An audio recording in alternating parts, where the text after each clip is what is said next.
Hey people, this episode of Vanya's homestead journey, we are going to take a closer look at some of the wood species, tree species that live around here in South Sweden.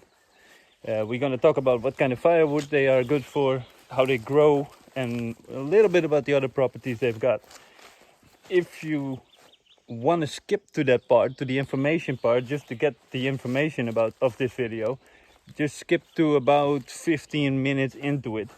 If you want to see the whole video of me gathering it and walking around here, carrying around logs pretty much, then feel free to watch the whole video. Thank you very much. See you.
Okay people, welcome to a new video. This time I want to talk a little bit about the different types of trees here, and I'm not going to go in depth in all of the trees because that would be a separate video that I will be making per tree. What I want to talk about today is a little bit about how good they are as firewood. And for me, good firewood means a couple of things. Like if you buy it in the store, you just want it to burn well. But if you are planning to build a sustainable homestead, also the grow rate comes into factor, because if you want to plant firewood for the future, then you gotta think about that also, because you want it to grow fast. But if that means that it's bad firewood, then you have a whole forest full of bad firewood, and that's also not a sustainable solution. So I'm looking for the properties that are in between. So right now the only thing I'm using is what I find, and that's a good test also, of course, to see how it actually behaves in the wood stove over here in winter. So we're gonna see that. I want to know how fast it dries, so the moist level is important. I want to see how much it smokes, so resin content is important. I want to see about the density, about the grow rate, as I said. So there's a couple of factors that I look at when I look at firewood. That being said, again, I'm taking what I can get, because we only take dead wood here, standing dead wood, laying dead wood, because it is against my philosophy as a sustainable homesteader, as I'm building here. So we got a couple of different species of wood right here that I laid out so we can see the difference a little bit. First of all, let's start with spruce. You know from other videos, I planted a lot of spruce out there because they give this. You can see it a little bit. Well, pretty much everything that looks like a Christmas tree is a spruce tree here. But everything that looks pretty much like a Christmas tree is spruce around here. And spruce is, you know, I love spruce from the other video because it gives a very good green shield in winter. So it gives a lot of privacy. It's almost like a tent. And that's why I like it a lot for some purposes, but not necessarily for firewood. Now, I got a whole lot of spruce here, and this is only a small part of it, because I take what I can get. This has been fallen down, so I've been carrying it here, which was really heavy, by the way. There's a lot of moist in here, so this needs to dry for a while. It has a high moist content. Next to that, it has a huge resin content. And you might think, oh, that's great, because then it burns like hell, right? Well, it does, but it also smokes like hell.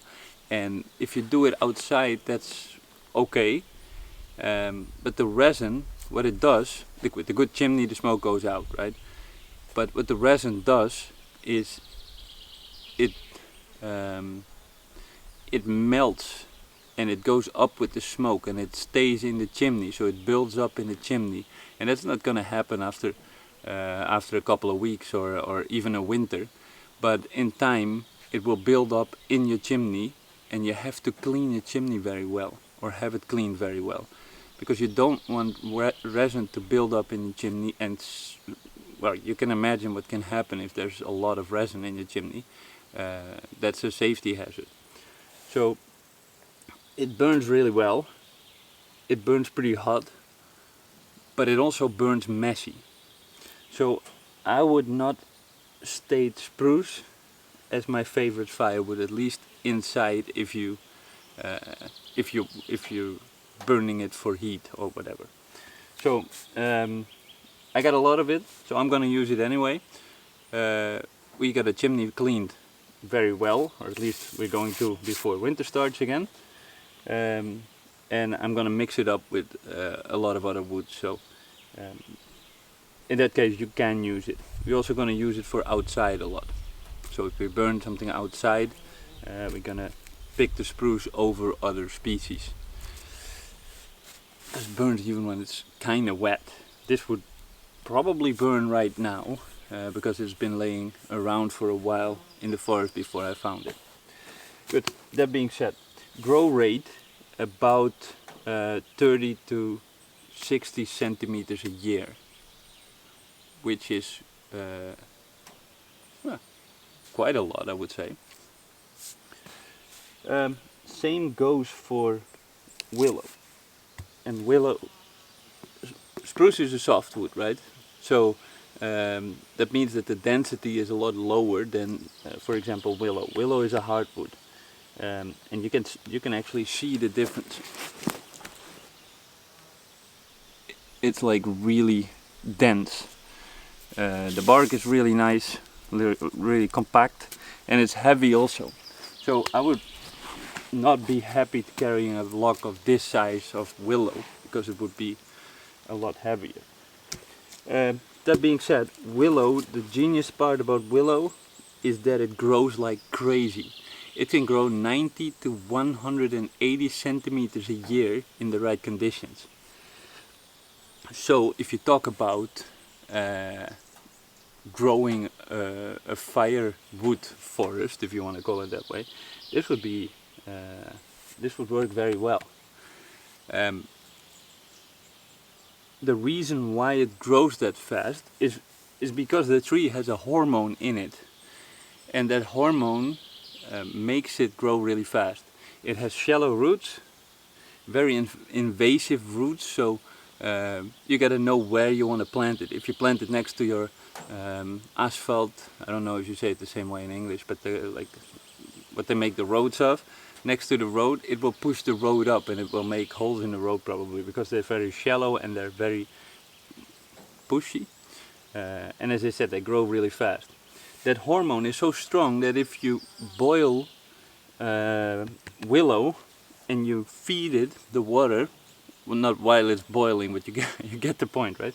If you feed that water to other trees, they will grow faster also. So that is definitely something that I will try soon, and maybe I should make tea out of it and see if it has any gains effect on me in the gym. I don't know about that, but it would be kind of cool. Talking about that, you can make tea out of it. There's a substance in it that is a painkiller that some people say they make aspirin out of willow, which is not, well, there's two camps. I think it's not entirely true, but you could make some sort of variant on aspirin out of willow. So willow is a very magical tree if you ask me. I have found one tree, so I have about, that was still standing, but it was completely dead. That means that it's almost dry because it doesn't have a very high moist content and it doesn't have a lot of resin in it. Pretty much no resin at this point. So I have about 1 cubic meter of it, which I already cut up and have in there. I love this tree. It's a beautiful looking tree. It's really dark. I think it's gonna burn really well. I have never burned this, so this is gonna be my first year heating the house on willow, and we're gonna see. Willow, love it. Then we got the most common tree here in Sweden. I think about 75% of Sweden's trees are this tree. That's also because of the industry. This is a tree that is being grown for a little bit for firewood, of course, but mostly for construction and the paper industry. There is a huge paper factory here, pretty close here actually. I think in the commune next to us even. That takes a lot of this tree. So if you see the big logging tree logging trucks driving across the street in Sweden, then it's mostly this tree. And I've always been told that it's a red pine, and I've actually been telling people that this is a red pine, but what it actually is a Scot pine, and there's not a whole lot of difference, and that's why they get mixed up. It's easy to mix them up because if you look up, they are actually red on top, the bark. I can show you what color they have.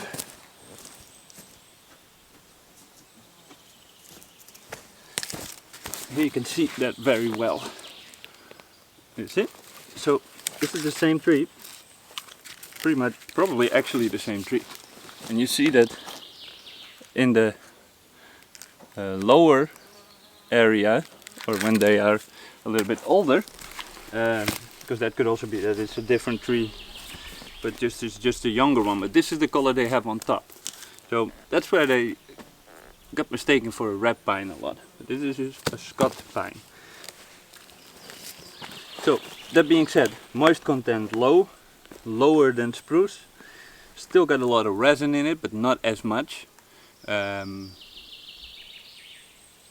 This is a reasonably dense wood. So this is officially a hardwood, but it's a soft hardwood. So it burns really well. You can even use it for kindling because it has some resin in it. I use these small ones because I usually this one is something that I could put on the fire like this. But if they get much smaller, I make. You call it tinder? I get confused because of the app. If you even call it that way. But I'll show you. I make like small starters from it. And it smell really nice. You see? That's the same stuff. So that's what I use this for mostly. This is, as I said, the most common tree in Sweden, and I think it's a beautiful firewood. Growth rate is about the same as a spruce tree. So if you're in the forest and you want to see the difference, the easiest way to see it is the spruce tree is like a tent, and the Scot pine has more vegetation on top and is usually has not many branches below unless it grows in a very open area where it can branch out really easy. If you do want to know the difference between a Scot pine and a red pine looks pretty much the same, but it has a darker green tone to it. The needles I'm talking about, and the needles are a bit longer, quite a bit longer actually. So Google it if you want to see a picture of the difference, or maybe I'll put it up here if you like. Here, yeah. Then we come to the next one that grows around here, and this is, you recognize this. This is a small one. I've been talking about this a little bit. This is a birch tree, of course, and a birch tree. Now this one, because I use deadwood, it has a little hole in the middle, but around that it's rock hard. So this is a really a lot harder wood. It burns really nice. It burns way longer, and it has in the bark a resin. I think I have a video. Yeah, I do have a video on the channel of me using this bark to start a fire, and in survival classes I'll show people how to do that, and you can literally do it in snow, in rain, in hail, in well, whatever circumstances there are. You can use the bark of the birch tree to start a fire anytime, anywhere, whenever, however you need. So this is a great tree for that. So as a fire starter, you can use it to make these kindle or tinder. Timber. No, timber is whatever. My English sometimes, you know what I mean. Like the small sticks to start a fire. You could use it for that. I don't. Simply because I haven't found so much of it yet that is down. Yeah, so I'm using this for firewood itself. This has about the same grow rate again, so yeah, takes a while. They pop up everywhere. That is, they spread really easy. So a lot of them start around here at least. I don't have them so big yet, so that means that not so many has fallen down also. So I'm a little bit scarce on this, so I'm a little bit I'm saving it for a nice hot fire on a cold winter day. So that's that one. Then we got, and I haven't put one here, but I'm gonna get one.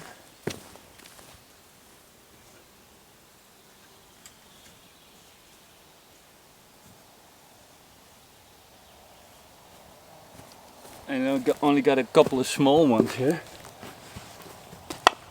And this is rock hard. This is oak. And we got an oak tree that was taken down by someone who previously lived here. So we got it laying around. You've probably seen it in videos. And this is a part of that. Now oak grows slower, is denser, but is amazing firewood. You can put this on the fire like a chunk like this. And even if it stops burning, so if the flame goes out, the coals of it stay warm for a really long time. So it really heats up your stove really well. And this is an amazing firewood. This is really good. We don't have a lot of it around. Well, we do have it around, but not on our land. So yeah, I'm not gonna take it from someone else's land. That would be kind of a bad decision, I guess. So otherwise, if they would go down, this is a great source of firewood. So that's that. Good. That being said, I have got a lot of spruce to cut, and I am a little bit in doubt if I'm gonna make planks out of some of it, because it is a really cool looking tree on the inside, and I got a lot of building to do. So that can also be cool. Don't know yet. Anyway, I hope you enjoy this short introduction to the trees of Sweden and to the most common trees of Sweden. There's a lot more, like poplar we got here. We got a lot of it. I haven't gotten to burn or saw any of it because nothing went down. It's a really strong tree. It grows everywhere here, so we're definitely gonna have some soon. In a couple of years that something goes down, and it's big tree, so yeah, we're gonna see. We're gonna do an update then. I hope you enjoyed this video about the trees and about how they burn, and yeah, I'll see you next time then, I guess. Thank you for watching, and have a nice one, people. Hey do.